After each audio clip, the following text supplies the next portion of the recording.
Hello, everyone, and welcome to this edition of V Radio. If this is your first time tuning into V Radio, you can check out my archives on either my podcast websites or my YouTube channel. You can check that out at v- or v-radio.us. That's v- or v-radio.us. That's a Linktree website that'll take you to the various places you can listen to this broadcast. Now, my broadcast history is all available going back to 2008. I've been doing this for a long time. I can't promise that you're always going to agree with me. I have content that would be good for people from the right. I have content that would be good for people from the left.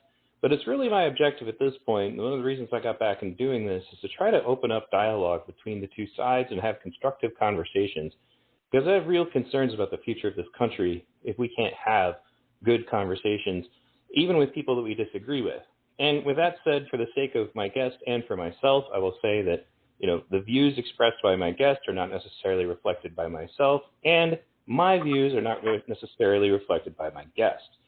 So my guest today is Chandler Pappas. He was a direct witness to what took place between Michael Reinoehl and Jay Danielson and the incident in Portland. And I got in contact with him thanks to some assistance with also just meeting out with him on Twitter and people bringing him to my attention. And I wanted to talk to him tonight about what went on in Portland that night, but also just about the general state of activism, the right versus left paradigm, and what's been going on, in this country. So, Chandler, is that the right way to say your name? Chandler, yes, sir. Okay, well, thank you for coming to the show. The first question I want to ask you is the same question I ask everybody. What was the precipice moment where you decided to go from being just an observer of politics, perhaps, to actually getting involved, being an activist? I would say if there was a defining moment, it was when there was a gangbanger. I can't remember his name, Kimmons or something. And it was the very stereotypical situation. The guy pulled his gun on the police, and he was killed for it. And and I'm not celebrating anybody's death here. It's an awful thing to happen, but the typical response from these Antifa types is to come to the street and burn things down. And today, for whatever reason, there was something happened with something related to Trump. So they decided to target Trump supporters specifically. Somehow it was their fault that he was killed for pulling his gun on the police. And it's one thing when Antifa's out in the middle of the street in broad daylight pulling people out of their cars, and I believe this made national news. A couple of elderly people, an elderly couple, they had pulled out of the car and started beating on them. And that's one thing. But had it ended there, you might not have ever seen me. But when the police or the mayor, who is also the police commissioner, orders the police to stand down, I felt maybe some sense of responsibility. I had to go and do something. I wasn't sure what it was, but that kind of law and order is not cohesive with the country that I grew up in. And that's a totally fair assessment, and that's something that I've noticed that a lot of people in your position are basically placed in, is that the local law enforcement is essentially ordered to stand down and just let the rioters do their thing. That was true in Kenosha. It was true in a lot of, these different circumstances always seem to come down to that, and he puts, people, of your persuasion in a circumstance of like, well, do I just sit here and let them destroy the city, or do I do something because the police are being ordered not to do anything about it? I would say, my reasons for coming back would be largely, ironically, kind of situated around the Kyle Rittenhouse incident. And I did an extensive documentary on that topic. And while I'm left-leaning, I'm also really big on the truth. And there were just a lot of people lying. There was just constant lying, about every detail. Things are so polarized that the truth is like this secondary issue. Like the analogy I typically use is that, it's like we're playing, like, say, volleyball in gym class or something as kids. And, the coach calls a point for our team.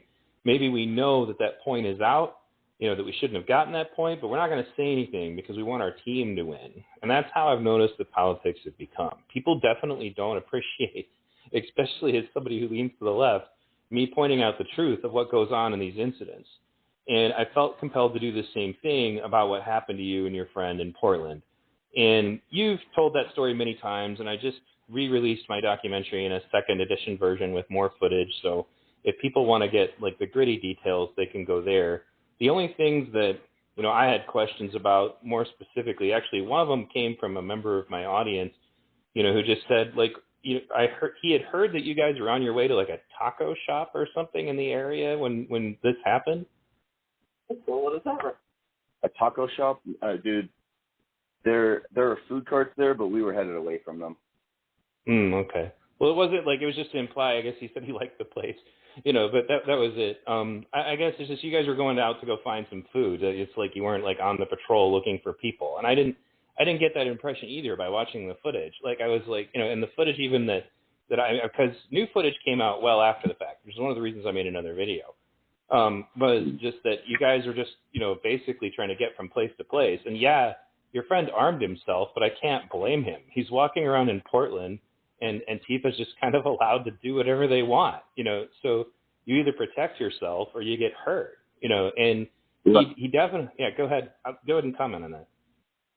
Oh, well, so I first of all, I appreciate being able to have a conversation with somebody rationally who has opposing views of mine. Actually, my jiu-jitsu instructor, and I like to mention he was my jiu-jitsu instructor because he's the highest degree black belt that you could be, and he's very dangerous. So we have to have a lot of trust in each other to go and get on the mat and effectively, 20% try to kill each other. Sure. And he was a Bernie bro. He maxed out for Bernie Sanders twice. But he, in his own words, said that any opinion that doesn't stand up to scrutiny is not worth an opinion worth having. And I totally agree with appreciate that. Yeah. I mean, let's agree. I mean, however, I don't know what a good example is, but I can say for sure that mankind would not be where it is if every single time somebody had an idea, it was shot down, and then the person with the idea just said, yeah, you're probably right. Right? We have to have opposing ideas. We have to be able to challenge each other. You go to the gym, you work out, you're challenging the muscle. We have to challenge our brains or they're not going to grow. So, right.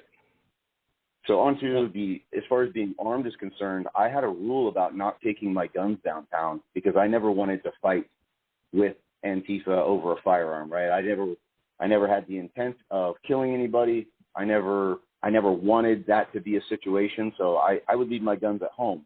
And we've been in any number of scraps with them, and they've had rocks and bear mace and sometimes even low-grade explosives, but it wasn't lethal force, right? Not as far as I can quantify it.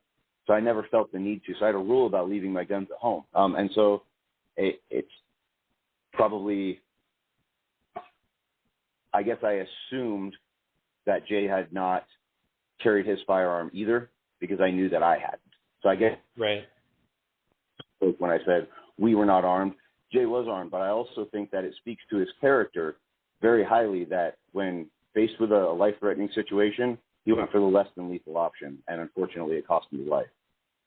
Oh, right. No, and for sure. I was referring to him taking out the baton and the bear mace, but it's like, and I did mention that he had a gun on him, but the reason I didn't bring it up is it wasn't relevant. It wasn't used. It was sitting in his holster. It wasn't fired. And I agree with you. That was an interesting escalation, and some of the stupid conversations I've had with Antifa since then, because they'll try to defend the situation. It was kind of a weird. Actually, let me take it back a little moment. So up until that point, people on the left like me who were pointing out that Antifa needed to stop the violent BS because it actually harms the credibility of anything that they were trying to push for, they would always link this article that said no deaths linked to Antifa in 20 years. So then when this happened, all of a sudden they don't have that card to try to play into the conversation. And so initially I watched them try to like squirm in their seats and go, oh, well, he wasn't Antifa, but he was anti-fascist. And even when they interviewed him, he tried to say he wasn't a member of Antifa. But, his social media revealed later that he called himself 100% Antifa. And for the longest time, they were running around telling everybody, well, if you oppose fascism, then you're Antifa. And I revealed some of that in the documentary just because I've gotten into some of their private forums, and these people just openly admit that that's all a ploy, basically, to try to recruit people so that they can radicalize them into the further left, where it starts to get dangerous. It reminds me of like a pathetic version of La Cosa Nostra, right? Mm-hmm. This thing we have that ours. It doesn't exist, but it does exist. Right. It's a big fucking pardon my language. No, you're fine. I cuss too. It's funny to me. It reminds me of this quote that said that the most clever thing the devil ever did was to convince everybody he doesn't exist. Because if you look at even left-leaning news outlets, nobody was pretending Antifa didn't exist in 2017, 2016, 2015, 2014. They would just openly talk about Antifa, and they would interview people who identified themselves as Antifa, and that was normal. And going all the way back to, I was part of the Occupy movement. We had to deal with them because they would show up to our peaceful marches and they would break stuff, and then we would have to field the optics of that, because that's not what Occupy was about. This time around, they've kind of enmeshed themselves in the Black Lives Matter movement, which I guess is in some ways a spiritual successor to Occupy, although Occupy was really about the banks, but they've convinced everybody from the get-go, or, not everybody, I should point out, because not everybody in Black Lives Matter does this, but, that violence is the most acceptable and most effective way to get the change they want. I've never seen him accomplish anything with it. It certainly isn't convincing anybody of anything, aside from making people maybe a little more comfortable with the idea that maybe we do need draconian measures. I have friends who, are moderate Republicans who are now man, we need to round these people up. These are people that would never say something like that before this. I disagree with that statement. They accomplished very much a lot of things that they wanted. Watch defunding the police, for example. They've used violence and they've gotten away with it. And now we have Seattle is in shambles. What the cops that they didn't lose to the defunding of them have retired. And the few that are left are now about to be, and this is a different topic, but they're about to be reduced even further because of these vaccine mandates. And Portland's the same way. We've got half the sworn officers that we did at the same time last year, and there is no longer any riot response team. Every single officer that was on the riot team has quit. They're now in regular patrol positions. They will not respond to the riot. And that was. And I agree with your correction there for sure. I think I was scrolling back and thinking a bit more big picture, because it certainly is an improving public opinion. Everybody's watching what's going on in those cities and saying exactly what you're saying. What the hell is this? This doesn't work. Right.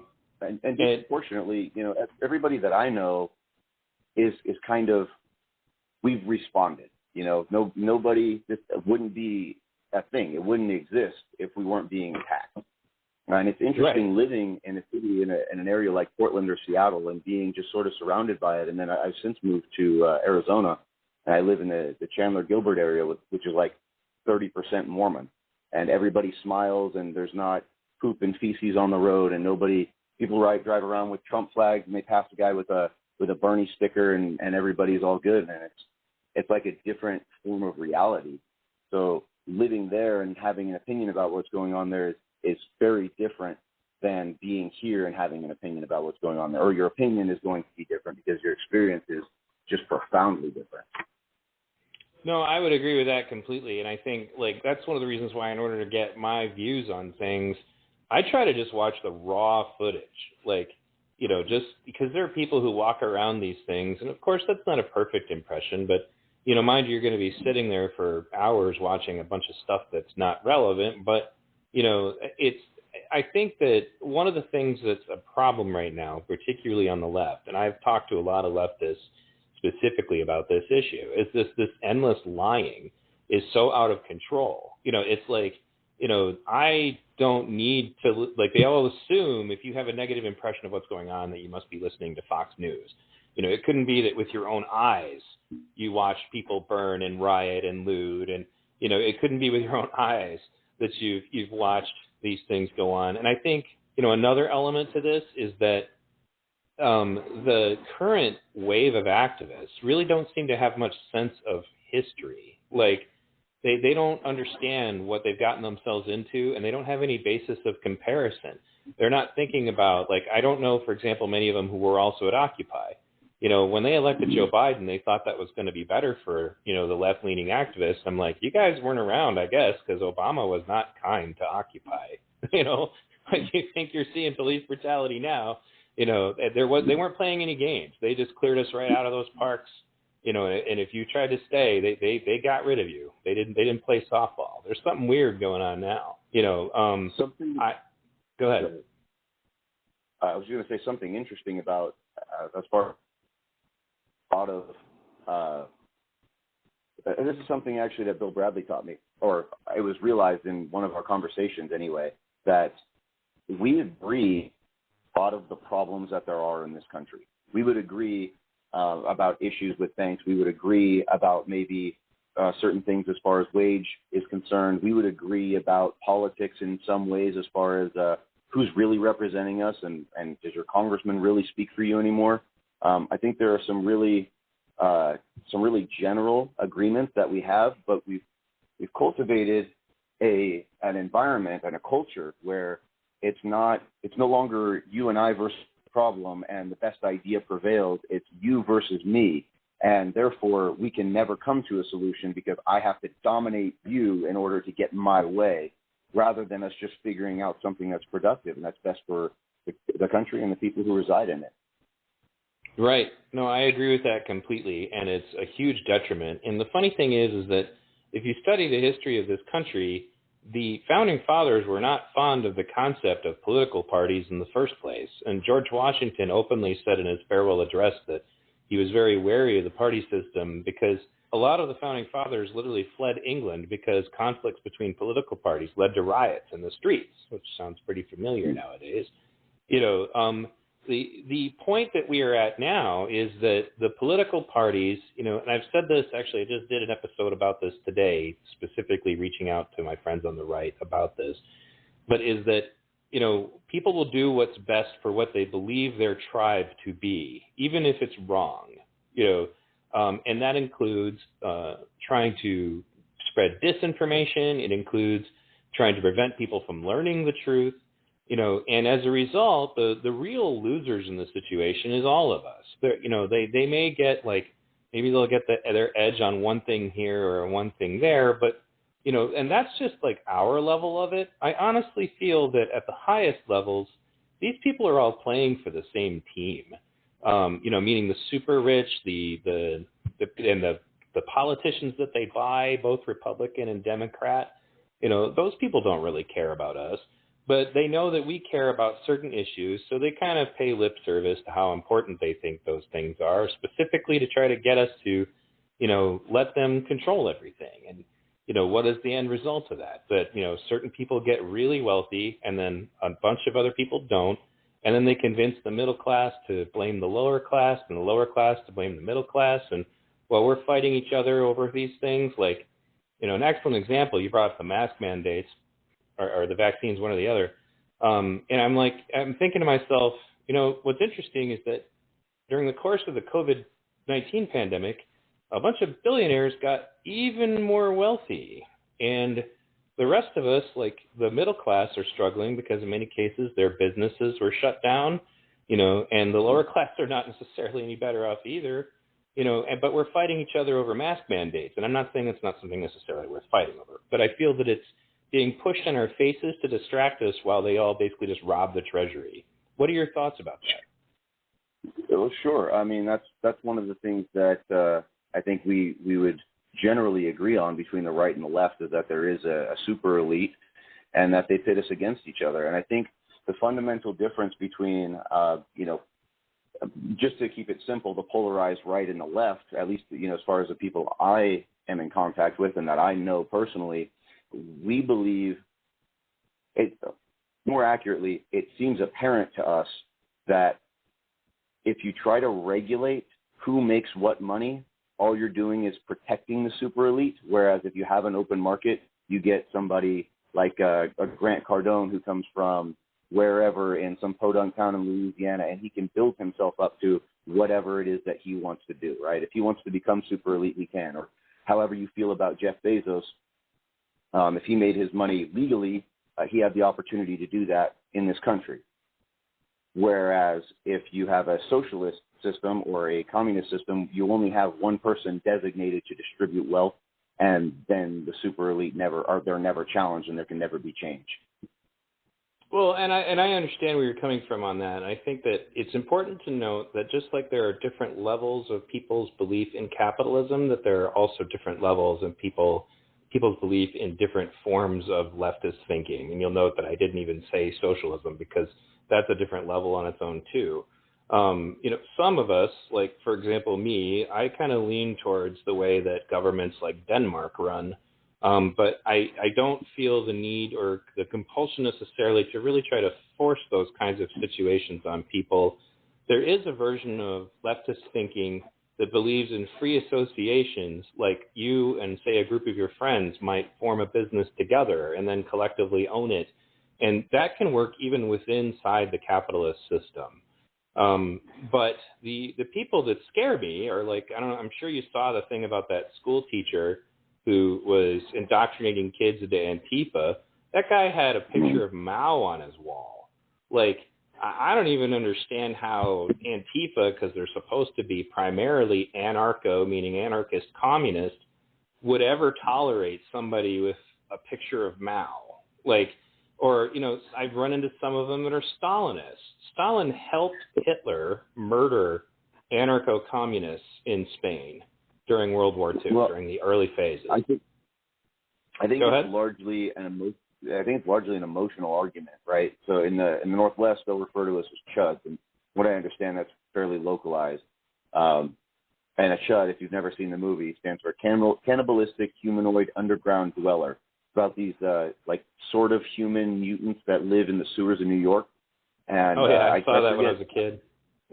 Right. Yeah. So the point I think is if you dehumanize someone, it makes them easier to be angry at. It makes them easier to assault and in some cases even to kill, because the whole thing is emotional, and it's a whole emotional argument. It can't be logical behind let's have a socialist communist system where everybody prospers and I'm going to kill 100 million people. Right? It's the same thing when somebody says we need to be inclusive and everything's about tolerance, and they push this whole loving and motherly and feminine agenda, but God forbid you say all lives matter. I got into it with a friend of mine's friend, because she said something like that and had been spelling the word folks with an X, as if that was more inclusive to the LGBTQ community, and she's just totally indoctrinated in this whole SJW thing.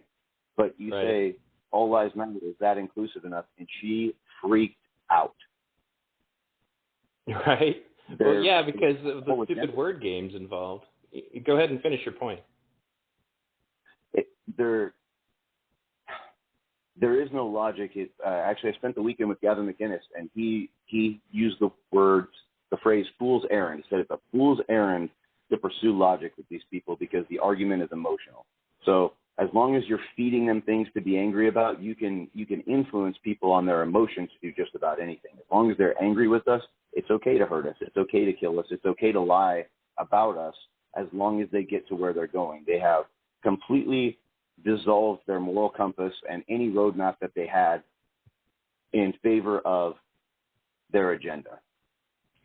Right. And the funny thing is from the perspective of the few people that I know that have successfully lived in communes, there's one that's been in existence for 30 years called Twin Oaks.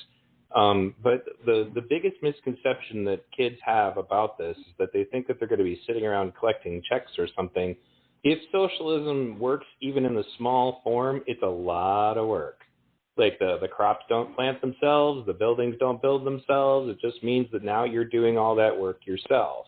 And I don't think that they have an impression of how it would go that actually fits with reality. And the other element is, when you talk about logic and reason, the funny thing is it goes even deeper than that. I don't know if you studied anything about what happened to Brett Weinstein at the Evergreen State College, but they basically just witch hunted this guy who was actually a leftist and was certainly not a racist.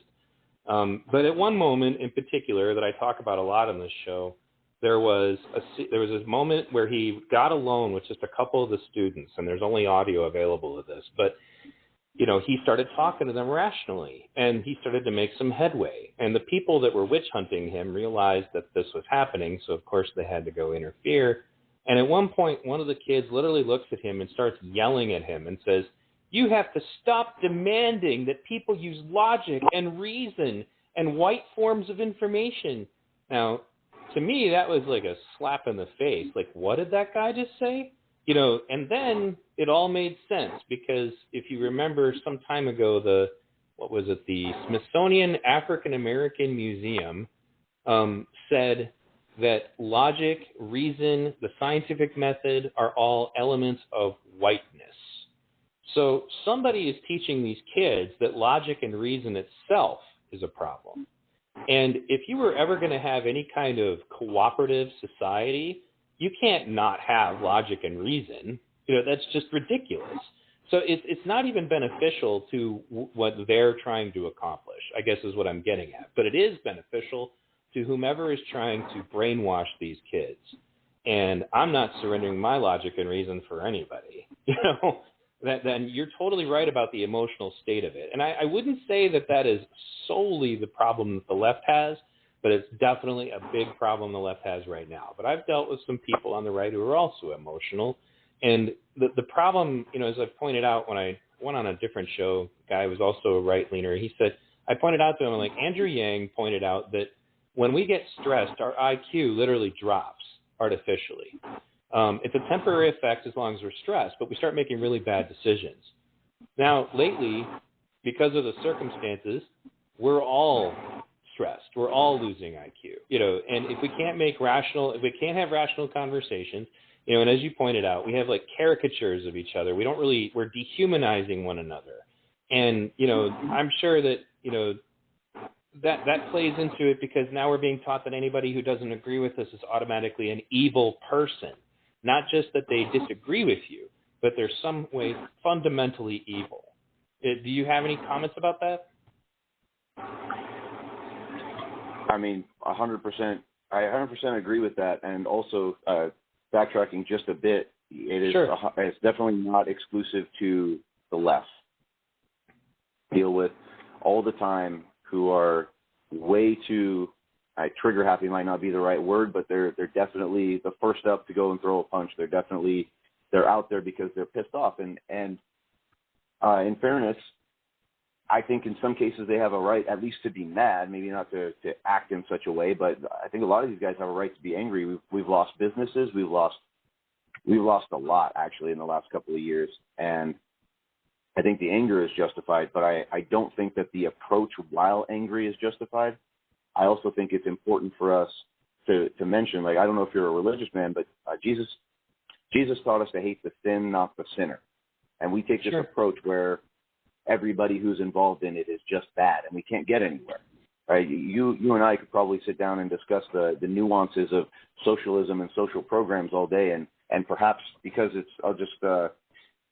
more of a left-leaning opinion, we'll just say maybe you're more in favor of a socialized Medicare or socialized medicine in general, and I might say, well, it might be better, instead of forcing me to pay for somebody else's medicine, you can just regulate the drug companies and what they are allowed to make on that product, or how long a patent is valid for before it can go to the free market, and whoever puts it out the cheapest gets the spoils, gets the return, right? And we could debate those opinions, because we fundamentally, I think you and I would agree that all men are created equal. And that's how I got along with my former jiu-jitsu instructor. We agree that all men are created equal.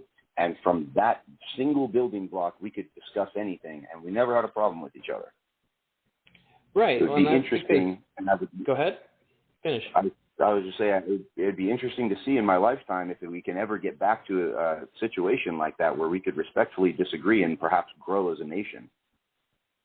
Well, yeah, and I would agree with that wholeheartedly, and that's why I think I mentioned to you, for example, the teamwork between Congressman Dennis Kucinich and Congressman Ron Paul when they were both in the Congress. They were both constitutionalists. One of them was left-leaning and one of them was right-leaning, but they actually, ironically, because they were strict constitutionalists, ended up working together quite a bit against everybody else, because in that time period around 2008, things like the Patriot Act were passing, and illegal war resolutions were going around, and so they were the two voices that worked together, and they pointed out that the eagle needs two wings to fly. So I would agree with that, and I think that part of the problem is that if your ideas are not something that you can handle being scrutinized, then how strong are your ideas? And that's really what the left is being encouraged to do right now, to its detriment, is to not have these conversations. Like, I'm sure I'm going to take crap for even talking to you. I had Lynn Wood on my show. That guy's really right, but we had a good conversation. There were plenty of things we didn't agree on, but we respected each other as human beings. And I think that that's the element that's being lost, like you said earlier, dehumanizing. But I guess let me get back to, let's make sure I cover some of the things that I wanted to discuss, about what took place in Portland. And it's fine if we move around a little bit. My listeners are used to that. My style is a little closer to like Joe Rogan. It's not soundbitey. It's meant to be organic so you can be yourself. But so one of the things that still irks me to this day, watching footage, is that black car that accelerated to get up to you guys. And it really felt to me like, I don't know per se that maybe they were in on it, but it felt to me like they knew it was happening. Because like, if you watch the footage, they literally hit the gas and like tried to get up there. And the other thing was this guy screaming no, like, and who the hell was that? And was he trying to tell them not to do it? Like, go ahead and give me your thoughts on that.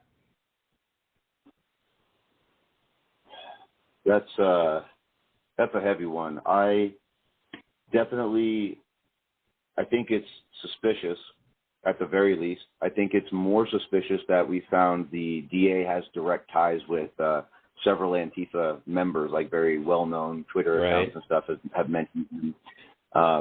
And he didn't pursue investigating any of them. As far as I know, at least, even the cameraman who, and some of this is hearsay because when this first happened, I couldn't handle watching a lot of the video footage, and things were happening so fast. I was being invited on all kinds of shows, and people wanted my opinion and attention everywhere I went, and they wanted to come and talk to me about the situation. So I hadn't taken the time, just to, full disclosure, to verify all these things. But what I understand from what I've heard is that this camera guy was effectively told by Reinoehl that if you're looking for something interesting, follow me and I'll give it to you. So it seems like he had intent. The car being there, the guy with his arm around the girl that looked back and gave him the nod, like, why was there a nod? Like, these are the guys that these are Trump supporters? What? I don't know. I also think it was planned. At the very least, it was planned by Reinoehl. The guy was looking for somebody to shoot. There was no reason to shoot. You saw the video. Anybody with, anybody who's seen it can discern for themselves that was not a justified killing on his part. Well, I honestly feel that if they hadn't interfered with you guys, you'd have just went on your way, and that would have been it. That's I didn't have honesty. Here's the other thing too. We are two guys leaving our numbers, right? And we're effectively walking into enemy territory. They're outnumbering us by dozens, if not hundreds.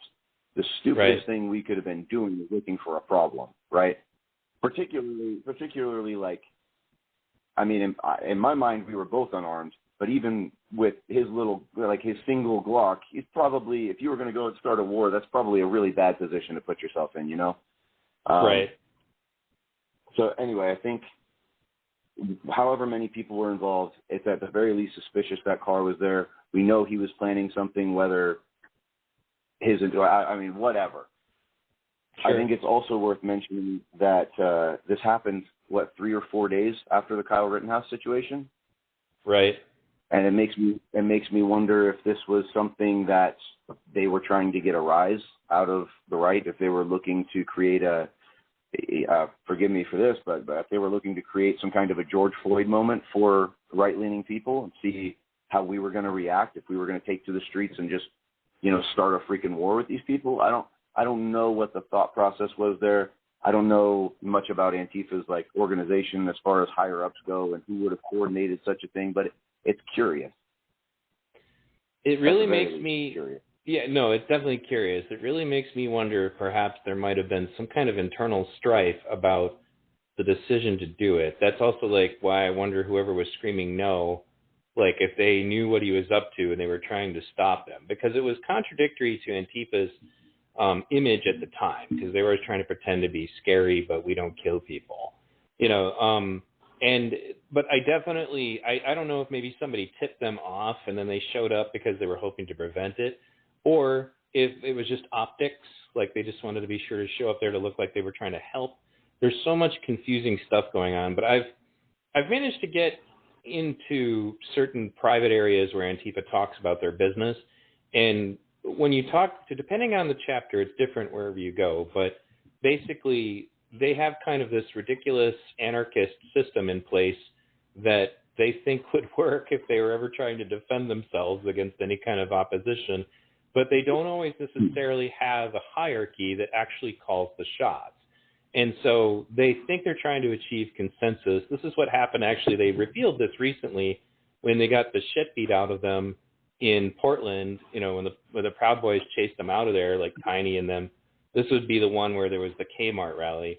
Was that they were all fighting with each other about where they should be going, what they should be doing. And, I do think that there are useful idiots in the situation, people who are maybe not in the know. But people who have emerged out of Antifa since then have said things like that there is a conference that they go to where they do meet, different groups meet once a year to discuss what they're going to do. I don't know. There's so many question marks in the scenario, and that's why I was just wondering what your gut instinct was of it. My gut instinct is that it was, go ahead. No, you go ahead. Yeah, no, my gut instinct is that it was definitely planned, and I think that they realized that riots can only last for so long, and they needed to sort of take the next step, whatever that was, and in their mind, I guess that was murder. Yeah, I'm willing to. That's definitely. I'm willing to accept that as a possibility too. I've had a couple of guys on who have covered them in the past, and they seem, depending on the group, they seem to have kind of an inflated opinion of how effective they are. I'm glad that it didn't result in just blood in the streets. But ironically, that's also because I know that a bunch of these kids are going to get themselves killed. They have this inflated concept of what's going on. And ironically, in addition to that, the only reason that they're getting away with this stuff is because the state is there to protect them. How many times have you watched cops literally have to rescue Antifa? Because if there was no state, they'd be dead. Go ahead. Yeah, they call the cops and they'll tag Antifa, or they'll tag the FBI and Portland PD on Twitter, and they couldn't be what they are without the help from the police, which is by proxy. It's really the help from the DA and from the mayor, who's also the police commissioner in Portland, and from the governor. And it's not just that they allow these things, they openly encourage them, which is actually why after a year, Jay's family has finally decided to sue the city for their approach to the situation. And I hope they win, and I hope they learn something from it, because more people are continuing to get hurt. I think it's up 800% shootings in this last year, or this year. Shootings are up 800% over last year, and shootings were up last year as it was.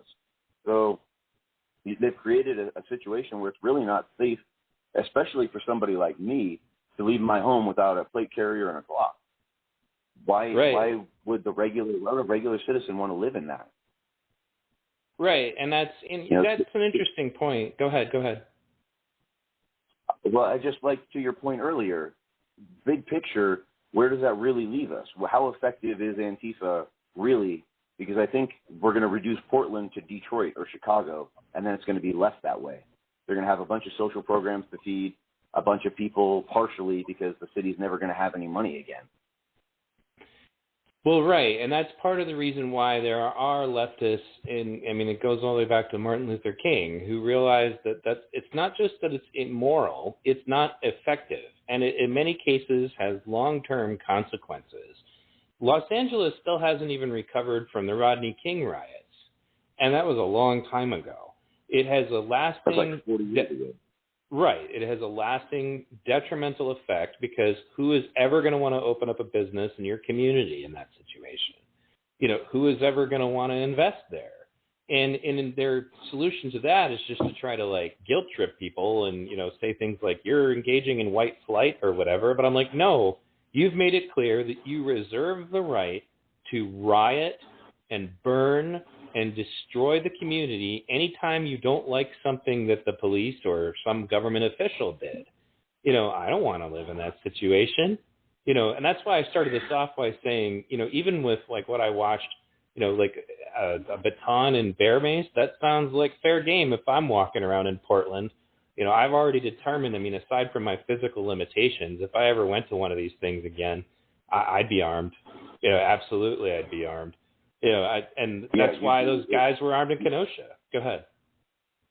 Right, you'd be irresponsible not to be. Right, especially if the police aren't going to help you. Yeah, well, and that's the other thing too. So far, by my count, and again, this is a biased view, but as far as I can see from what I can read on Twitter and on other media outlets and stuff, Portland police is asking they're asking a lot of questions about individuals who were there that day that you were just referring to, August 22nd, where the left were throwing explosives at the gas station. Sure. And they're asking for information on these people who are right-leaning, and I have yet to personally see, not to say it isn't in there, and I haven't checked in days now, but I haven't personally seen them ask anything about anybody who is in Black Bloc. Right? The law is not applied equally up there. I don't know if you've Googled my name recently. I'm looking at a theoretical maximum of over a half a century in prison if you stack all of my charges up together, because we were there to legally attend a special session, a decision-making session at the Capitol building. The governor decided that she would close it, and there's some, there's some, I guess, uncertainty about whether she was legally allowed to do that or not. My understanding is that it wasn't, and I think probably it'd be pretty hard for me to deny at this point that I was at least inside there. I don't want to say much more than that because, like I said, I am facing charges for that. But these people have been throwing explosives at a federal building and at federal officers, for a whole summer, and they've been assaulting police and discharging their firearms downtown, and they just shot Tiny, and it's a divine intervention as far as I'm concerned that he caught it in the foot, not the dome. Right? These people get away with just about everything because it is not only allowed, it's encouraged. They perpetuate the problem because of their perspective, and it's again, like you said earlier, it's about what's right for my team, not what's right, and that's the whole problem with social justice, right? Is justice for the person you want is not justice, right? Justice is objective, and they've kind of muddied the waters on that, which is it seems to be their very most powerful weapon probably is muddying the waters and deception. Well, right, and that's what, my work has been about, is cutting through the deception, and I get called a traitor for it, and I'm like, look, you're not on my goddamn side if you got to lie to get things done. And so they lied about what went on with your friend.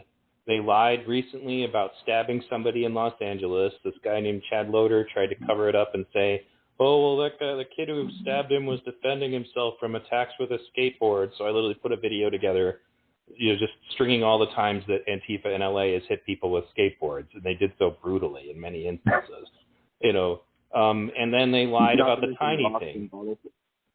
Say that again, I'm sorry? I was going to say, not to mention rocks and water bottles full of piss, but yeah. Right. So, well, yeah, they do it on a regular basis, and they're trying to cover up for their ideology, but their ideology openly says that they will initiate violence with anybody that they perceive to be fascist, and their definition of what fascism is keeps changing. It's this ever-broadening new, basically, that's one of the things, because I just got in an argument recently with people. It's like, look, I'm not a Proud Boy. I'm not a member of Patriot Prayer, but they always assume that I am because I'm calling out Antifa on their bullshit. And I'm like, but I don't see fascism here. These look like people who are patriotic, Republicans. Many of them are Christians. And I'm not saying that there aren't any bad apples, because I'm sure there are. I mean, like Villain Report reported this one guy on the right who bear-maced him, and he's not, he's just a reporter. He's not involved. But the point is that, they're trying to create. I'm sorry, go ahead. I just said I know Villain. I remember the situation you're talking about, and he's right. I be holding each other accountable, but I don't want to divert from your point. No, that's totally fine. I guess my point was just to say that they're not. You guys aren't fascists. I'm not getting that vibe, especially the people who are fighting for free speech. Well, right. Fascists are not free speech. Right? Go ahead.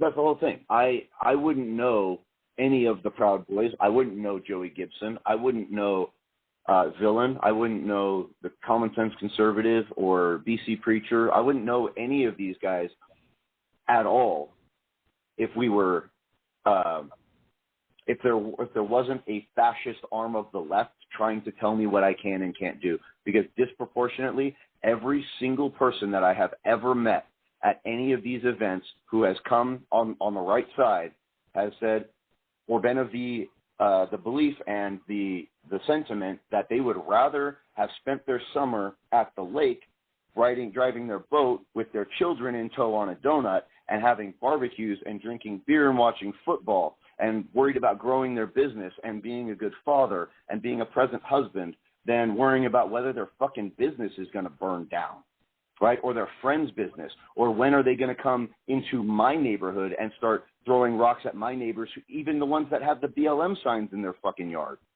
Right. Everybody that I know is only responding to fascist action by so-called Antifa. Well, right. And the problem is that when you read their books, because I'm currently having to deal with the critical theory stuff making its way into my school system, we're doing a good job of stopping it. But when you read critical theory books, they openly just say that allegedly authoritarianism can only come out of the right.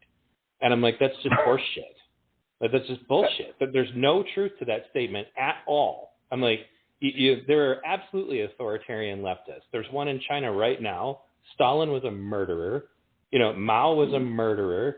It's like, what freaking world are these people living in? Is like authoritarian communist North Korea, not led by an authoritarian? Like, it's so ridiculous. But the problem is that it creates a situation just like the supposedly only, that black people can't be racist, is that it encourages this behavior because you're told, well, you can't be. Because of your ideology or because of your color of your skin or because of your position in life, you cannot be authoritarian or racist or whatever. Go ahead. And they've done a really good job of that because it's, like I said, it's a whole emotional argument. So when you live in an echo chamber and you're told time and time again that you can't be racist because you're black, or because you're pandering to the blacks and you're on the left, you can't be racist or whatever. They don't ever get an opportunity to have their thoughts challenged, so they don't grow. It's just more and more and more responsive and reactive. And so those reactions eventually, if you're sold on something and you don't have a way to back it up, you as an individual would probably say, maybe I should look at a way to back that up. But these people, it seems to just trigger an entirely emotional response because they've only. So it becomes, what do you do if you're being attacked? For them, and the way to do that is physical violence. Whereas you and I might contend with our words, with our ideas, right? They don't have that. That's a weapon they don't have. That's like you and I are fighting with knives, and they don't have a knife, so they're gonna level it up and bring a gun. Well, yeah, it doesn't help that most of them kind of come off as like cowards in the first place. They don't really strike me as people that would be successfully violent outside of a gang of people. And that's right. I can't tell you how many times I've invited them to come to the ring. There's an octagon on Woodstock that I've spoken to the owner about many times. Hey, if these guys have an issue, like, I'd rather handle it off the street. So go ahead. You're not going to get any response on that. That's standing. Right. Yeah. There's a standing invitation from coming up on a year ago to come. I have yet to have one single individual take me up on it. And I actually had a guy say something the opposite. He had proposed his own situation. So, whatever, if there's a Proud Boy in the area with, that weighs this much or whatever, I'd love to just get in the ring with you and go down. I was like, I'm not a Proud Boy, but we're in the same weight class, and tell you what, let's make it happen. Total silence. Ghost. No, I wouldn't see it. Yeah, well, it's not about growing. It's not about fighting. It's not about learning the other side or learning to exist peacefully and live in a cohesive society. It's about destruction, and they perpetuate that in all of their actions and all of their rhetoric. And what I would say to you, ironically, because I have friends who are anarchist communists, that the left is also starting to get sick of them. Now we're getting to a point where, for example, I know anarchists going back many years who are like, if you're really trying to convince people that we don't need the police and we don't need the state, behaving like this is probably the last way to do that. Like, you're never going to convince anybody that they don't need police by walking up and shooting an innocent man because you don't like his ideology. You're never going to convince people that we don't need the police by roving around as basically a gang of people beating on anyone you don't agree with, and then having some stupid way of suggesting that somehow that's self-defense because you're trying to prevent fascism from taking hold. Nobody agrees with that. It doesn't even help anarchists. Like, they're supposed to be trying to create a peaceful society where people don't need the state or police, and they're doing the opposite. Like, it doesn't even make any sense from their own point of view.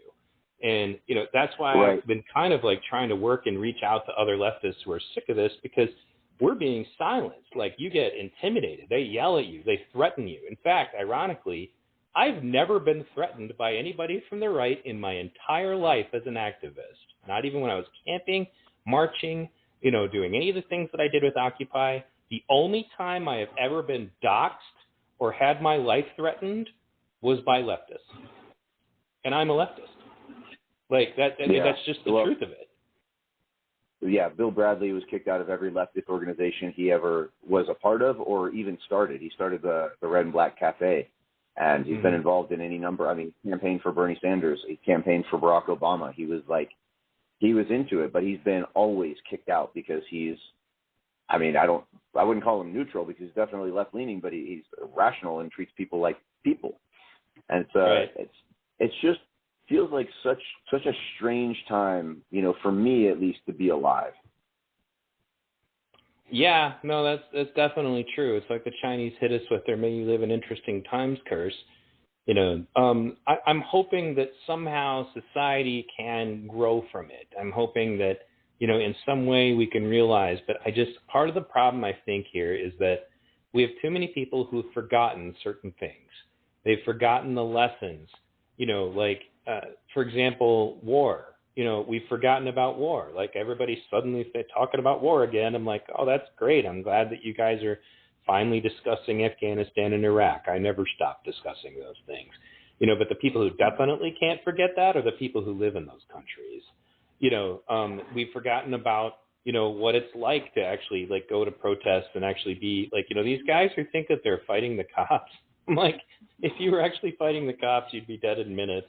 I'm like, they're basically, ordered to stand across from you with plastic shields, and batons, and for the most part, not even allowed to do anything. Like, if you were fighting the cops, you're not even dealing with what Martin Luther King dealt with. Like, nobody's proactively trying to beat you down. Nobody's sticking dogs on you. Nobody's using water cannons. None of that. But they live in this delusional world where they're becoming revolutionaries somehow. But, I guess you mentioned January 6th, and obviously I don't want to get you in any kind of situation where it's uncomfortable, but I do want to take a moment just to give my own thoughts, if you don't mind. I was not referring to January 6th. I had my own event at, it wasn't my event, but there was a separate event at the Oregon State Capitol, and that's where my charges are coming from. They're all local charges in Oregon. No, I didn't know if you were at 6th or not. I was like, oh, okay, maybe when. Well, I will give my points on January 6th anyway for the sake of the context. But you were right. Yeah, and all the arguments that you just made are the same things that I've said, which to me was like, when they obsessed about that, I was just like, really? Like, everything you said about attacking federal buildings, that's all true. I did a documentary specifically about this topic called Insurrection, Hindsight is Always 2020, because there's this ridiculous blind spot going on right now that if you followed the media, you would think that January 6th was the only riot that even happened in the last 3 years. Like, you wouldn't even be, it's like the other riots are completely out of sight, out of mind. And, I agree with you completely on the fact that these people are somehow not being prosecuted, and people call it Trump's America or whatever. But when Trump tried to send in federal troops to help, they came down on him about it. They didn't want the help, supposedly. I guess they had it all well in hand by not doing anything, and my take on it was just to say that there were, one of the things I realized in studying January 6th was that just like any other incident, there were varying degrees of involvement. So not every person who was there was like fighting with cops, and not every cop just let people in. The whole situation is so complicated and came from many different angles. And then they tried to make it a white supremacist thing. And I'm like, well, that's interesting because there's video of a black guy, fighting alongside other patriots trying to get into that tunnel. And he got knocked out, Right. and then they very carefully took care of him and pulled him out of the fray to protect him. I'm like, this is not a white supremacist group of people. You guys need to accept the fact that, not you meaning, that the left needs to accept that not everybody who is wearing a MAGA hat is racist. They don't want to ever face that. Go ahead. I think their rhetoric is somewhat evolving. I mean, I'm sure you've seen the blackface of white supremacy now that they've called Larry Elder. If you look at the national chairman of the Proud Boys, Enrique Tarrio, and I don't know how worldly anybody who's listening is, but I'll tell you what, Enrique's probably not the whitest name I've ever heard. And coincidentally, the guy's not white. You know what I'm saying? If you take any look at any of our events, we're always very, very diverse. Oftentimes, percentage-wise, more so than would be, or how do you say that? Where I think black people still make up about 13% of the population. And as you break it down, most of our events, or many of them anyway, there are more than 13% black people in attendance, not to mention Latino or Asian or, whatever other ethnicities. It's very much another one of those ideas that doesn't hold up to scrutiny. And it's amazing that it's been just force-fed to the regular, whatever, intermediate Americans who aren't so political for, years now. It's been years. They call Joey Gibson racist. He's half Japanese. They call Enrique racist. He's Enrique. He's black Cuban immigrant, actually. I mean, we could go on and on. Chinese and on. Samoan. Chinese Samoan, right? Black conservative preacher. Take a guess if he's white. It was his wife actually that was up. Yeah, it was his wife actually. It was up on the news the other day. She was very upset that they threw explosives at her children at a church event. The guy was literally there for prayer, and they came in chanting "Hail Satan" and throwing explosives. And of course, we're just right back to they're not going to charge them. And what's I guess it makes me curious, what is the whole purpose, right? Because, like you said, if you follow the mainstream media, you would think January 6th is the only riot that's ever happened. But why? What is the benefit that these cities have reduced to rubble? Portland will never be what it was. There was a point, and I'm not sure if that's still the case, but I had an insurance agent, a friend of mine who's an insurance agent, and she told me that there was not an insurance company in the entire country that would insure a business because of what the city was allowing to happen. Riots are one thing. Allowed and encouraged and endorsed riots are another thing. The day after Jay was murdered, the day after the mayor had gotten on the television, and the governor too, I think on following Monday, and declared that white supremacy and hate have no place in her city, and then they proceeded to blame Donald Trump for the murder of my friend. That doesn't even, that's just ridiculous. What do they get out of it, though? I'm curious. What do they get out of it? What is the win for them to destroy the city? What is the win for them that they no longer have 1/10 of the tax income that they did? What is the benefit when a city is reduced like that to nothing?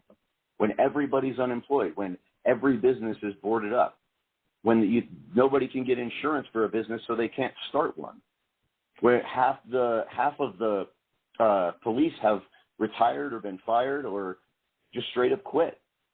Where is the win for them? Where does it go? Where is it supposed to go? At what point do you say, maybe this isn't going the way I want it to. Maybe we should do something different. Well, I think that it really comes down to, because like I remember getting into an argument with an Antifa member about abolish the police. And one of the things I said, and this is ironic because this actually, the FBI just noted that the Mexican cartel has taken a special interest in Seattle. Well, they defunded their police. And I said to them, okay, so you're going to abolish the police. What are you going to replace it with? And they said, well, nothing. And I'm like, okay, so, well, you know, what are you going to do? And they wrap every crime into capitalism. They said, except for crimes of passion, you know, that they all come from capitalism. I'm like, okay, well, that's interesting because the Russian mafia was pretty tough during Soviet Russia. And, you know, the Chinese triad is also a very dangerous criminal organization. You know, but that's besides the point. You know, the main point is that they say that they think that they are going to collectively as a group, you know, you think us Antifa militants are going to stand down? And I'm like, if the cartel rolls up into Portland, you are going to stand down because they will shoot you dead. They're not the cops. That's the argument. You'll hear that. Yeah, you'll hear that argument from people on the right a lot. Police are the great equalizer, right? Without them, I mean, disproportionately, it seems a lot of these Antifa guys are homeless. They have a lot of guys who have drug problems. A lot of them are mentally ill. They've got like the whole gender dysphoria thing going on. Disproportionately, right-leaning people are exponentially better armed. And so when there's no equalizer, when there's nobody to say, yeah, I'm going to let you out of jail, or yeah, I'm just going to arrest you and not shoot you even though you just threw a firebomb at me. If you throw a firebomb at me personally, that is, that's lethal force, right? And I'm going to be forced to respond to that. So it's an interesting approach. And actually, I think there are a lot of countries have had criminal organizations come to great power during times of political turmoil like this, because those Mexican cartels, they got money and they've got guns. When they have more money and more guns than the police, and there's enough money to be extracted out of a place like Portland, when they're selling enough drugs in a place like Portland or Seattle or Los Angeles or wherever, it makes more sense for them to have a greater presence there. And if we have no local police and we don't have enough federal police to do something about it, well, shit, where does that leave us? Right. No, I agree. And I think that they've ideologically have been brainwashed to believe that will work. And it's something that, ironically, I think maybe it helps that I'm a leftist who grew up in the ghetto. Like, legit, like my neighbor was a crack dealer, drive-by shootings, you know, gunshots were so common that I just stopped reacting. Like, I didn't even realize that had happened to me until I had a friend over and a automatic weapon goes off down the street and he like jumps in his chair and I didn't even, it was just so normal to me, you know. So a lot of these kids don't know what that looks like. They have no idea. I had a friend who's an African-American gentleman who goes to these rallies, and he just kind of sits quietly and he listens. He goes to BLM stuff and things like that. And I said, so, you know, what kind of people do you encounter who want to abolish the police? He's like, well, it tends to be two groups of people. And I'm like, well, who are they? And he says, people who are totally naive about crime, like just have no idea what they're talking about. Like they believe that, you know, all the stuff that's said about the ghetto is fiction. It's just not true. And it's just like racist mischaracterization. And I said, okay, so what is, you know, what was, he made a joke about it. He says, they think they know the hood because they drove through my neighborhood once to go to a club or to a concert or something. He's like, and I said, so what are the other group? You know, what's the other group? And he says, criminals. And I was like, what do you mean? I was like, people that I know that flat out are lifelong criminals that I grew up with who are gang members, drug dealers. Of course they want to abolish the police. And then he made one more comment that I'll put out there because he watches my videos. He's like, have you ever noticed that it's funny that of the 4 people that Kyle Rittenhouse had to interact with that night, all of them but one of them were felons? You know, go ahead. Yeah, no, that's a really solid point. And if you follow any of Andy No's stuff, he likes to post about their the extensive criminal histories most of these people who get arrested have. but I had an interesting take on it because I have a family friend who is African-American. He grew up in the ghetto part of Portland. He grew up as a crack dealer. The cops all knew who he was. He was very much profiled. He was very much, I mean, it's not to say that some people don't abuse their power. Sometimes those people are police. Right. And his take, he just got out on an 8-year stretch in federal prison. He'd been out for 5 years, I think. And we were having this conversation. He says he's 6'5" and 320 pounds, and that's relevant. Because he said, you know what happens when you defund the police? Motherfuckers might go your home and decide what's yours and what's mine. Right. Police are the great equalizer. And even with his complete and utter disdain for law enforcement, he recognizes that. Right. I had a guy on who's an anarchist leftist, but he also was a teacher at a prison. And his experiences there made it very clear to him that there has to be some kind of way to deal with these people. And he said that his own inmate students said that the idea of abolishing prisons is just absurd. And these are the guys that are in prison. You know, right. And who's going to do that? Some 90-pound, dripping wet Antifa, 17-year-old Antifa girl is going to come and decide to regulate? Like, come on. Right. Well, it's definitely not. Go ahead. For just a second. I say if they could be real with themselves for just a second, they might see that they really are not going to be able to self-police. And I sure as shit am not going to let somebody else decide for me what is right and what is wrong. Because, I mean, most of my laws have been, we've voted for these things, right? There's an order to this. We're all in a matter of agreement about theft being illegal, about murder being illegal, about the things that are legal being legal. And when you have no police to regulate what is written in law, you just have somebody making that decision for you. And again, it'd just be reduced to who has the bigger guns. Well, and we pointed out earlier about when the cartel has more guns than the police. When you look at Mexico, they recently, I want to say last year, captured El Chapo's son. And so the cartel simply just launched a military-like assault on the Mexican government. And the Mexican government had to let the guy go because the cartel had more power than them, you know. Yeah, overwhelming force. Right. And like that's with the defunded police. And ironically, that when he let them go, he lets this guy go that they've been trying to get for, you know, decades. Then he's like, we're going to work on more social programs to discourage crime. And I was like, oh, wow. Yeah, I'm sure that's going to work. And I want to be clear. It's not that I don't think that poverty doesn't play a serious, you know, role. That's not the issue. It's just that there are multiple elements to this, and that's something that I've said to multiple people, was that this is one of the other things that I learned from growing up in those neighborhoods, is that there's elements of what the right says needs to be done in those neighborhoods and elements of what the left would say that needs to be done in those neighborhoods in order to fix this issue, because there's still a personal responsibility factor. And unfortunately, the left has labeled anybody who says that, you know, as racist or whatever.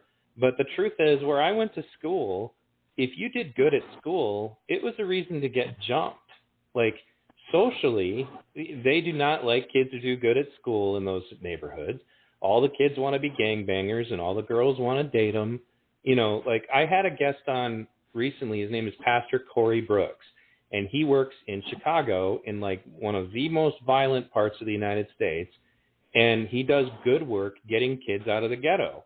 But it's not about, you know, abolishing police. It's not about burning your community down. You know, it's about being a mentor and being involved in these kids' lives and making sure that they don't get in with the wrong people.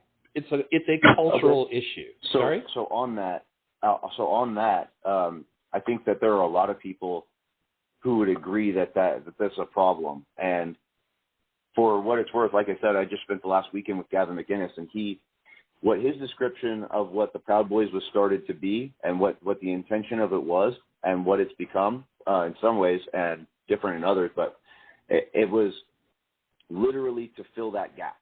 It was so young men had a mentor. It was so people could come together, and maybe your immediate family doesn't have $3,000 to loan you so you can buy a truck and start a power washing business, but maybe one of the guys in the club does, or they can pool together and help you. And I know of that exact situation happening right now. The intent of that club was exactly to fill that hole. And I think that it's really important to note that a lot of people, it seems on the left and the right, would agree that there's a huge lack of, frankly, of good male leadership. Right. Well, and we're being told that not only do we not need it, that it's somehow bad, and I just, okay, so like at the neighborhood that I grew up in, I helped direct a youth wrestling team. My son is literally the only white kid on the team. We drive to go be part of this because I'm friends with the guys who run it. And ironically, these guys all think that this stuff is crap too. And they're all people of color.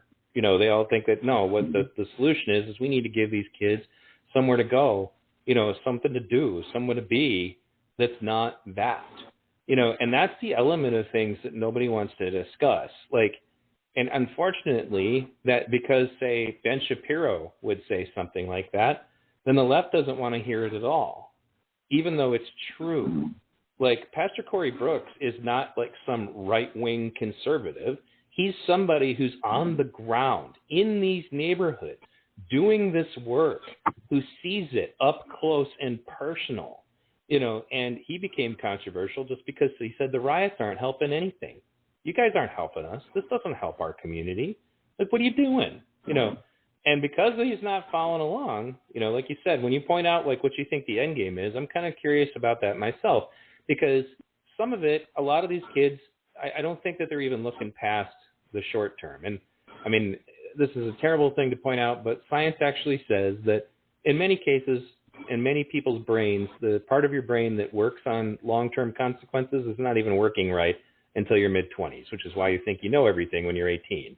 But in addition to that, my friends and I who were like 9/11 era activists wonder if perhaps the whole point of this is to try to bring about a more accepting society to the idea that we will need to do things that are draconian to make ourselves safe, that we'll need to start taking people's rights away to make ourselves safe.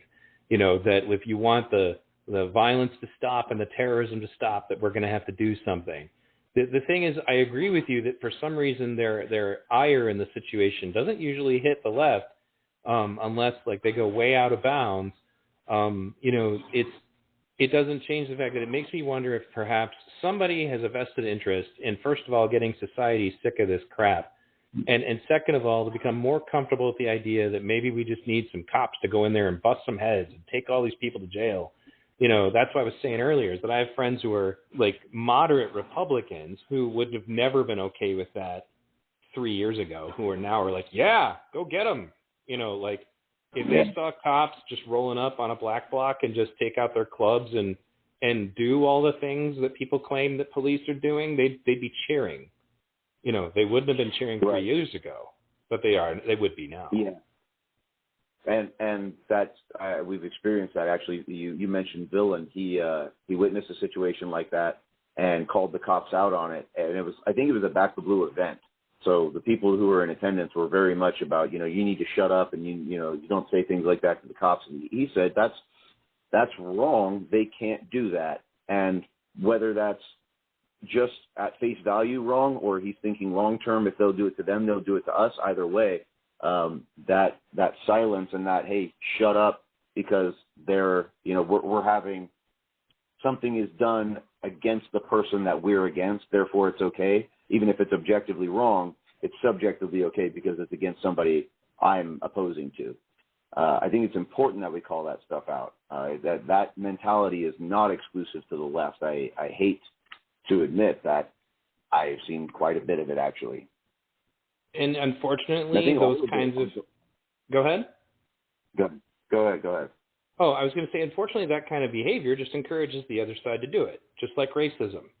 You tell a bunch of people of color that they can't be racist, they're going to go be racist to white people, who are in turn going to be racist to black people.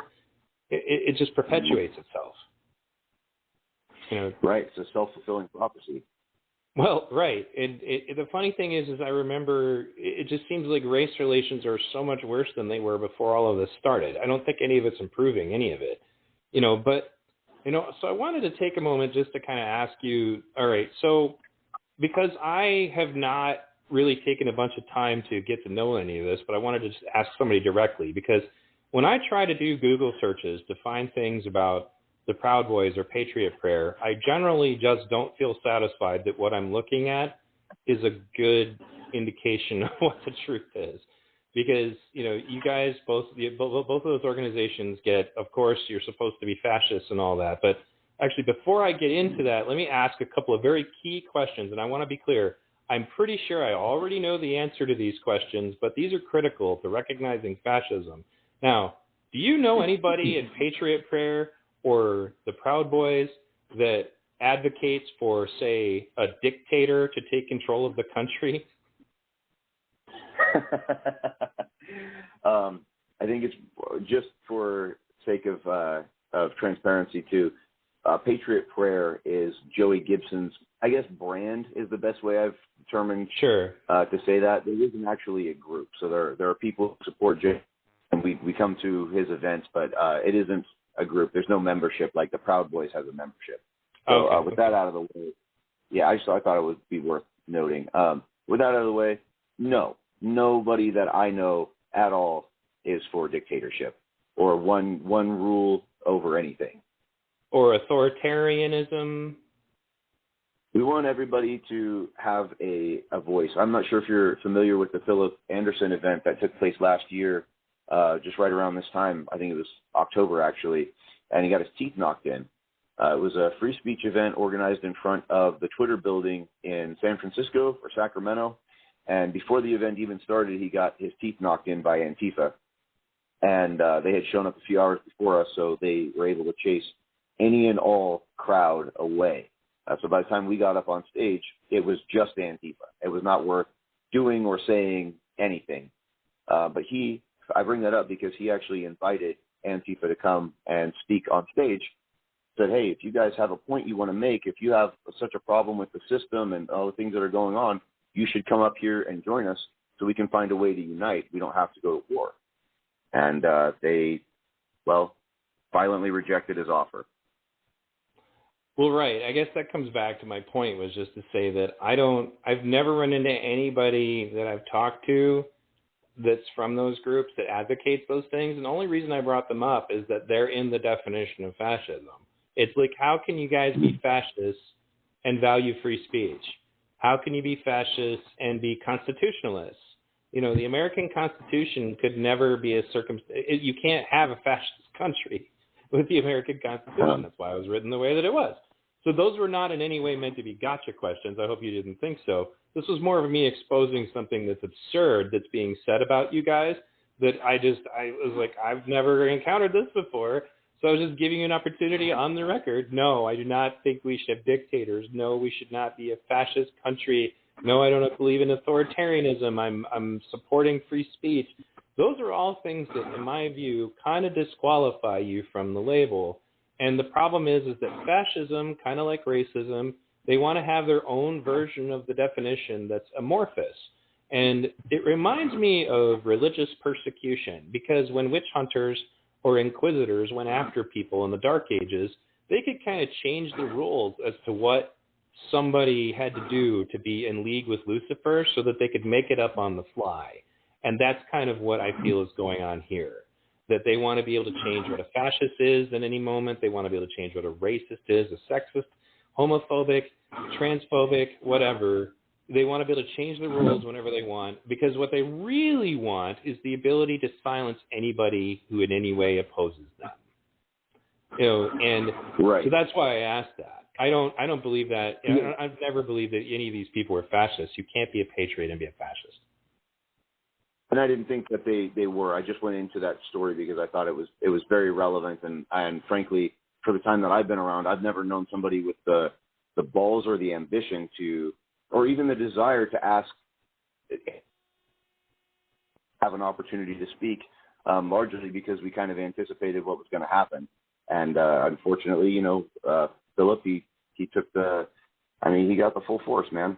He a couple grand to get those teeth replaced. And, and what kind of, again, does that make anybody think, man, I guess we don't need police? Right. It's not making me, man, you know what? Screw the state. Who needs the state? We should just all be roving gangs and beat up people we don't like. And, if we don't like something that they're saying, then we should just have the right to just beat them up. And I don't think that, again, but it comes back to those different groups of people. Like, one of the things that my anarchist friend, Derek Jensen, and I talked about was that, unfortunately, these movements tend to attract people who are not the kind of people you would want to be your neighbor in an anarchist society. Like, my ex-wife was with a guy who was an anarchist. He was actually a right anarchist, an anarcho-capitalist. And, she went off to live with him for a while, and he beat her up and made her drink his pee. I mean, he was a terrible person, and he had brainwashed her into the idea that she should never call the cops. It's like, of course that guy wants to be in an anarchist society, because he doesn't want any kind of consequences for him. It has nothing to do with your freedom. But what were you going to say? Sorry. No, I think that's a really good point. And actually, if you look at these guys that are arrested on the Antifa side, you'll find this huge number of them are sex offenders, and a huge number of them are domestic violence. They have domestic violence convictions, and that would make sense why they wouldn't want any police in the society. But I'll tell you this too: there are, and I've lived in neighborhoods where cops won't always be right around the corner, and there were certain things that we would handle ourselves. Sometimes just because the legal procedure to protect somebody isn't quite where it needs to be. Like I said, I think there are still definitely changes that need to be made in the system, and that's one of them. So without saying too much, I definitely know people who, especially without police presence, if there was no police force at all, would be keen to handle a situation like that themselves. Well, and I understand the point behind that. I mean, something horrible happened to my daughter when she was young, and I certainly contemplated it. I think that the problem is that when people think they can handle it themselves and there's no neutral third-party arbiter, it can get really bad, especially if people are emotional. Like what I usually tell these, that's like, I wanted to tell these BLM people, I'm like, you want to replace the police with community policing? I'm like, here, let me show you a picture of community policing, which was them, which is a picture of the South of them lynching a black man because he looked at a woman. Like that was community policing. Look, the community got together and decided to punish somebody. That's the element of it where it just goes out the window.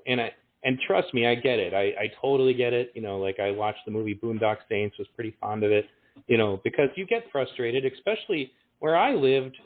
The police response time could be an hour or more. And ironically to me, that kind of proves the point that getting rid of police certainly does not decrease crime. Right. But my point wasn't to advocate for people self-policing. Just like stuff like that in some neighborhoods is really not going to be accessible. And if they're talking about having a peaceful anarchist society, and to your point about them not being the neighbors that you want, probably you're just going to find.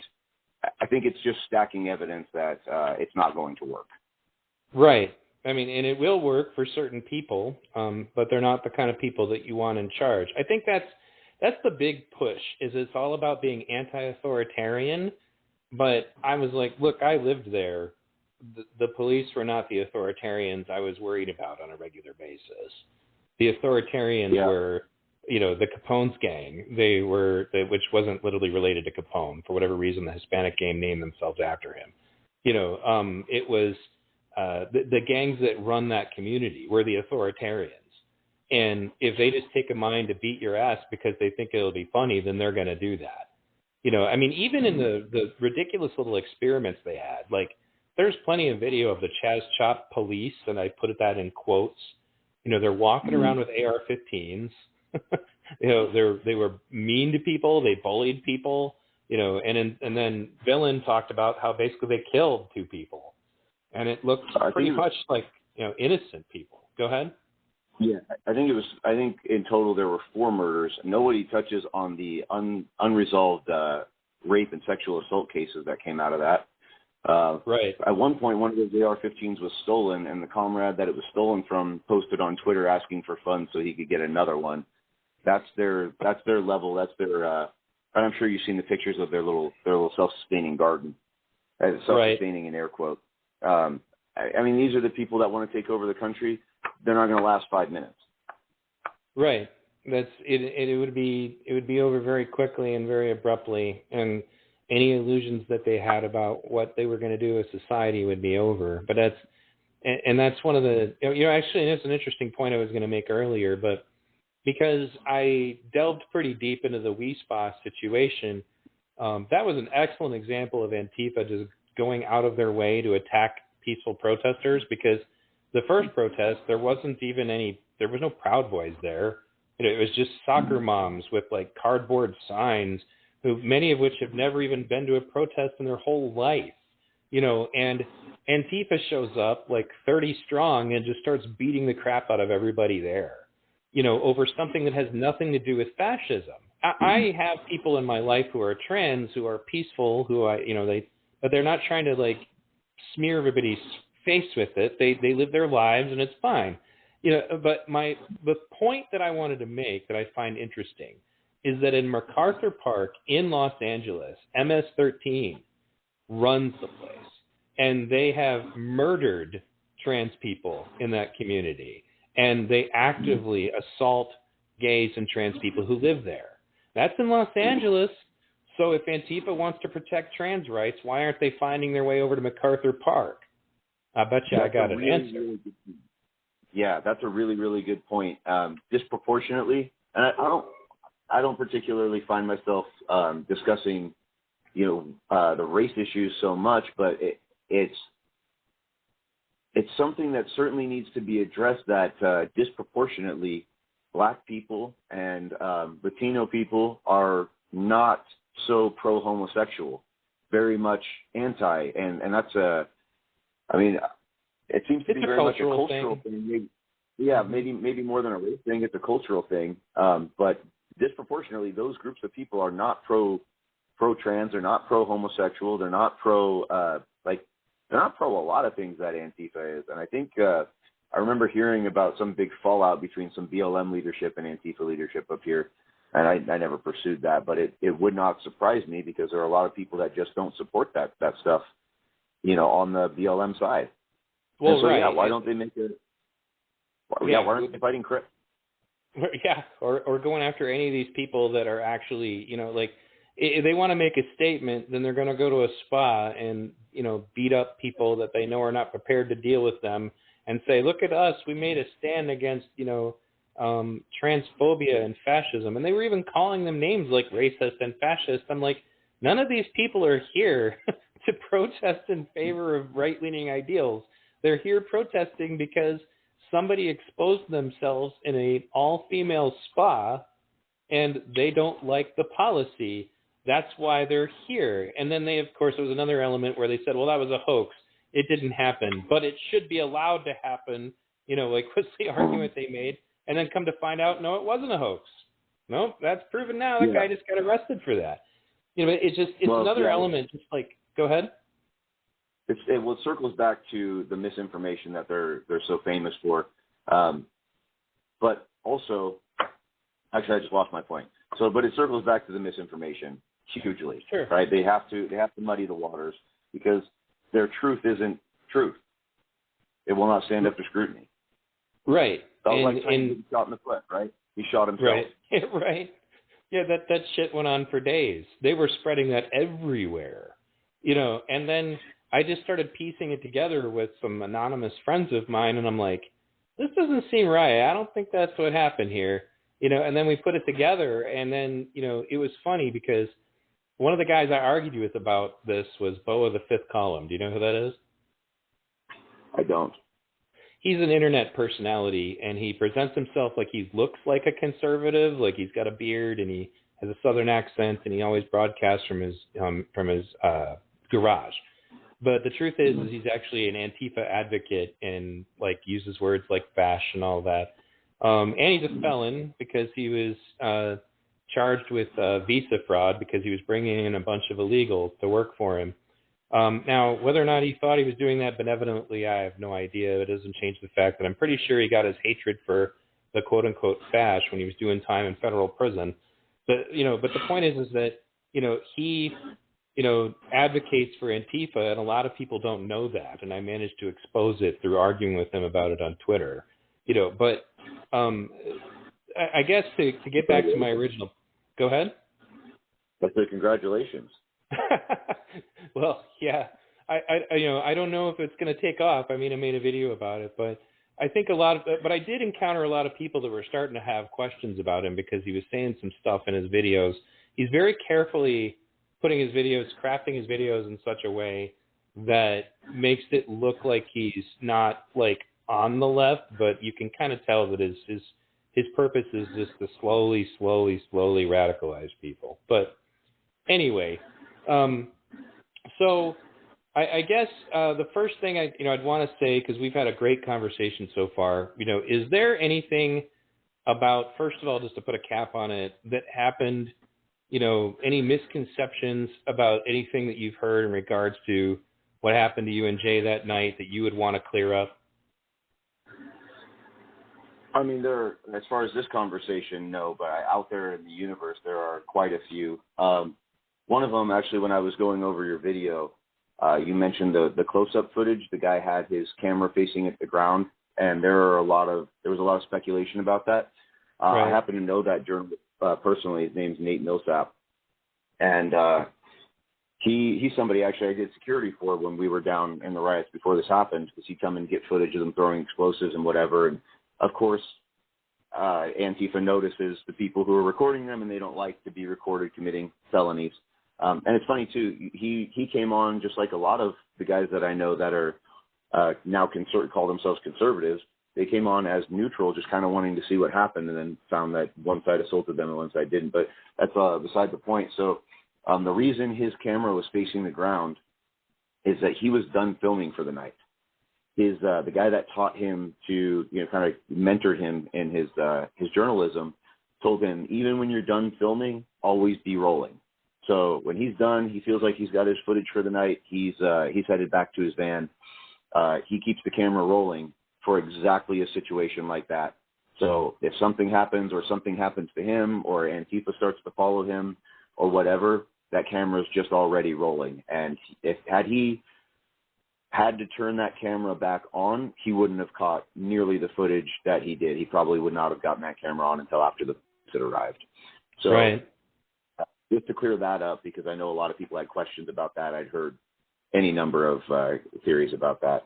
But that's why Nate had that camera pointed at the ground. The police report, I remember reading in the police report that, in quotes, that I said the guy was wearing black, and that's all that I knew.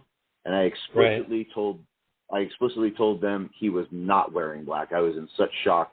And at that point, I had already come back to the scene and said, he wasn't wearing black. I don't remember. He was not wearing black. He just wasn't wearing black. And she put was wearing black. And I don't know if I've ever been so frustrated in my life. So I wanted to clear that one up. There's nothing really off the top of my head other than those that were important. Obviously, we covered that he was armed. I didn't know that he was armed. If I had known that, I would have just said it and made a point about him leaving it holstered. Right. I think that speaks to his character more than just we didn't have guns, is that he did have one and chose not to use it. Right. Yeah, I think that's all I've got off the top of my head. Did you have any specific questions for me? Well, I think, I kind of covered the ones that I had about the questions, unfortunately, that will probably never get answered. It did occur to me when I saw a picture of Jay, I was like, he doesn't actually look like it. What was his ethnic background? Because he didn't strike me as being like straight Caucasian. I thought maybe he might actually have been mixed with something. Was he? That I can't say for sure. The thing is, it's not a question that I've ever asked. I don't really care what somebody's background is. It's like no. The only reason it was relevant to me was just to point out that they shot that guy wasn't exactly a blonde-haired, blue-eyed. You know what I'm saying? Right. Yeah. And so 3 weeks to that point, 3 weeks prior to, or just about a month prior to Jay's murder, they stabbed Black Rebel and just missed his kidney by a fraction of an inch. right. And Black Rebel was stabbed because he's a right-wing journalist, and it has nothing to do with his skin color or Black Lives Matter or any of that nonsense that they say that they stand for. He was stabbed because he was a conservative. He wasn't protected for being black or anything. So to that point, I mean, they don't. As far as Jay, he came from northern Washington. It's possible he could have had anything mixed in with him. I think there's probably not a whole lot of purebred of any ethnicity anymore. I mean, people fly all over the world now. It's really different than it was even 30 years ago. Anyway, the short answer is I don't really know. That's, like I said, I think you understand why I asked, though, is just to point out that I didn't. I was thinking of those. I was looking at the guy. I'm like, this doesn't look like your neo-Nazi white supremacist here, guys. And that's another comment that I've made multiple times, is that I don't think I've ever even. I didn't watch a lot of the footage from Charlottesville, but I'm like, I can't even remember a time that Antifa has ever actually even fought real fascists. Like, I've never seen them show up to just, to deal with skinheads or anything. Now, mind you, most of those racist organizations are really small nowadays anyway, and I think Charlottesville just kind of put like some bullets in the head of what was left of them. But, they just kind of attack whomever now, and they just call everybody fascist. But, in any case, those were the things that just kind of popped into my head, and I just, having redone that video and reviewing it again, I mean, I'm very glad that I got an opportunity to talk to you, because it put more humanity in the situation. And I realized as I was listening to my video again, I'm like, man, I just kind of sounded casual. I hope that Chandler doesn't listen to this and think that I didn't have any empathy for the people involved. I just, it was like with Kyle, when I did that documentary, like that took me 2 weeks of 8 to 12-hour days, literally hurting myself because I have a spinal injury that makes sitting in a chair painful. Now I have a special desk that lets me use my bed with my computer. But, and I did the same thing for that one. And I got so involved in my work, just by trying to get to the truth, and having an opportunity to talk to you really helps me humanize the situation and make it more real, and make it hit home. So I also hope that this conversation and the video that I did is in some way helpful to you and your ability to process the situation. For me, I only recently got, I would say, monetized in quotes. I've been doing this for free for a long, long time, and even then, I'm not looking to make a ton of money. Maybe it'd be nice to be whole, but my biggest motivation was that I was just frustrated with the lack of truth. I'm frustrated with the lies. That stuff really makes me crazy. And it doesn't matter who's doing the lying to me, but, and I would agree with you that, I'm just kind of seeing there is certainly one side that's doing more of it than the other right now, to an amateurish, almost embarrassing level.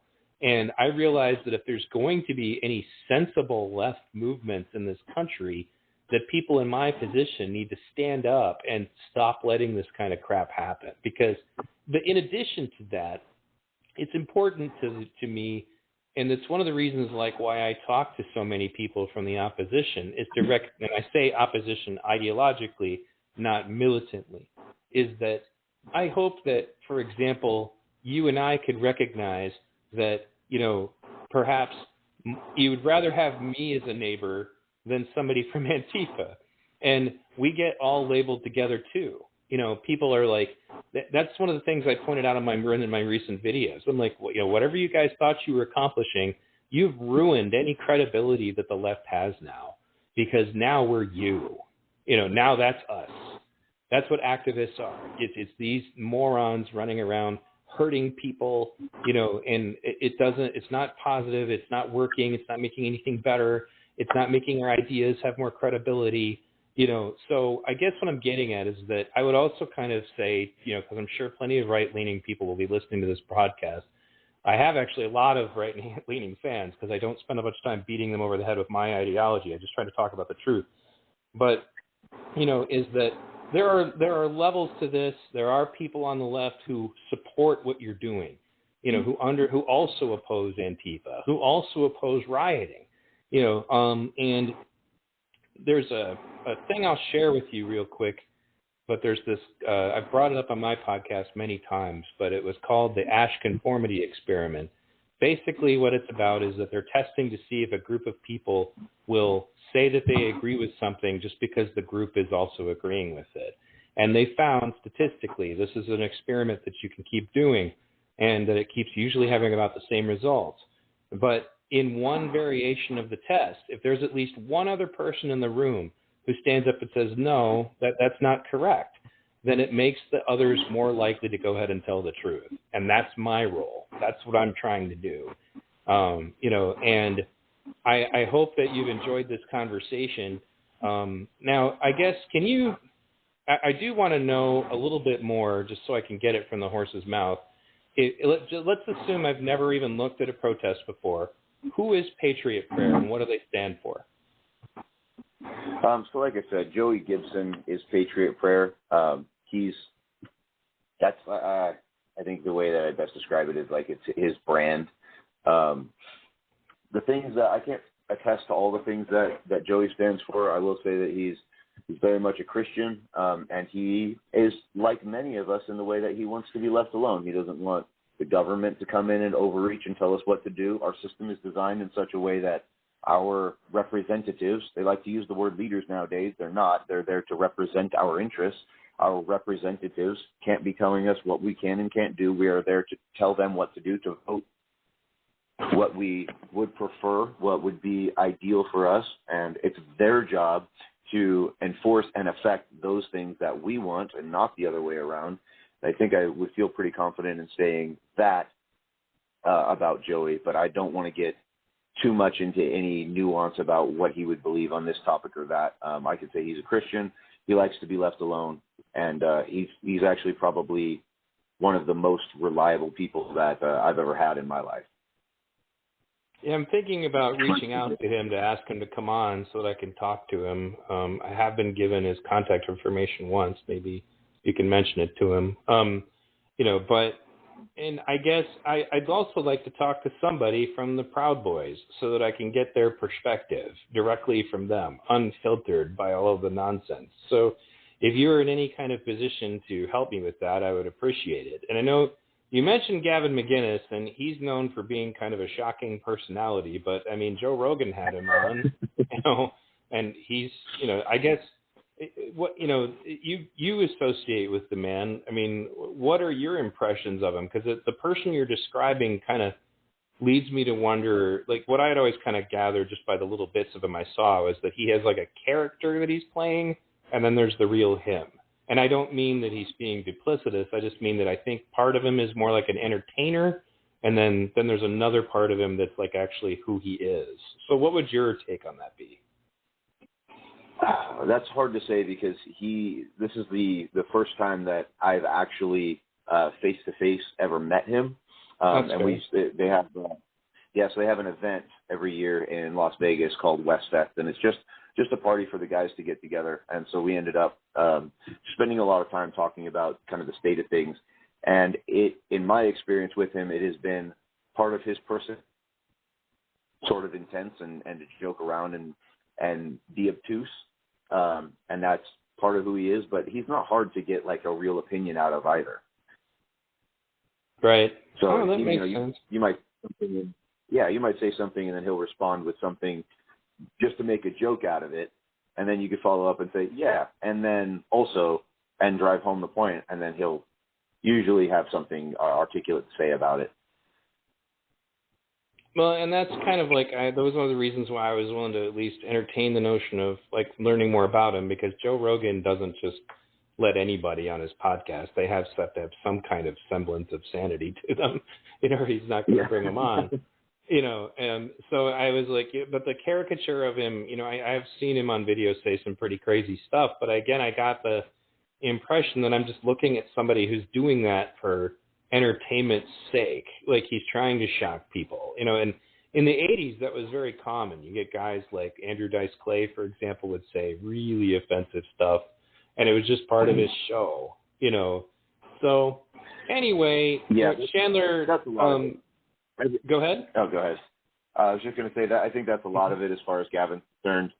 He's a real guy, and he has real opinions and real takes on things, and he's a very articulate and intelligent person. I would say that he's definitely worth having on the show, but probably he's going to recognize that he's on air, and he's going to take the opportunity to make a joke, and that's just part of who he is as well. Right. No, I recognize that. Well, Chandler, this has been a fantastic conversation, and I want to thank you for spending all this time with me. I just, my conversations tend to be long because I want people to be able to express themselves in any way they need to. And, I want to thank you for the things that you're doing. And I got to tell you, man, I mean, I'm being honest here. You're very well spoken. Have you ever considered maybe running for office?